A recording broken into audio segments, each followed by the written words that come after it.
Isang paalala, ang video na ito ay ayon lamang sa aking sariling pananaliksik. Hindi ko nais na pilitin ang sino man na maniwala sa videong inyong matutunghayan. Kung hindi kayo kumbinsido sa mga impormasyon at taliwas ang inyong paniniwala sa kaalamang aking ilalahad, maaari kayong gumawa ng sarili ninyong pagsisiyasat para sa inyong kakontentuhan. Ang videong ito ay gabay lamang sa mas malalim na kaalaman at pag-intindi at hindi gawa ng isang profesional. Naniniwala ako na malaya tayong magbigay ng opinyon at suhestyon bilang malayang mamamayan ng Pilipinas. Maraming salamat po.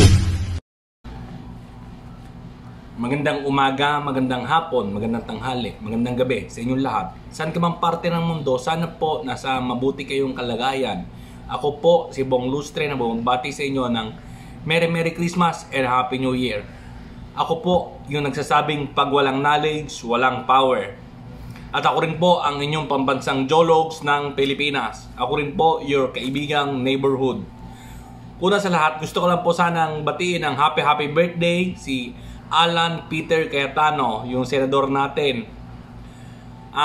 Si Alan Peter Cayetano po ay pinanganak noong October 28, 1970. Kaya po 53 years old na po siya.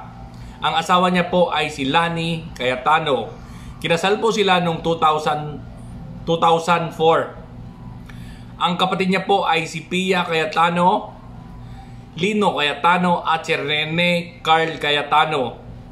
Ang tatay niya po ay si Rene Cayetano. Ang nanay niya po ay si Sandra Scarm. Yun po yung mga magulang niya. Citizenship niya po ay mula since birth 1970 to 1998, American citizen po siya.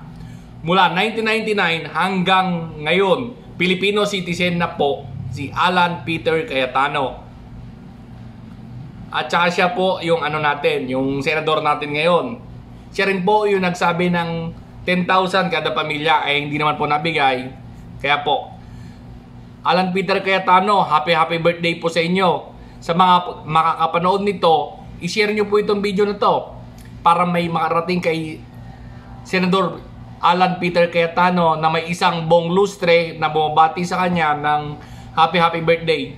Sir Alan Peter Cayetano, happy birthday po ulit. Maraming salamat and thank you. God bless. Bye.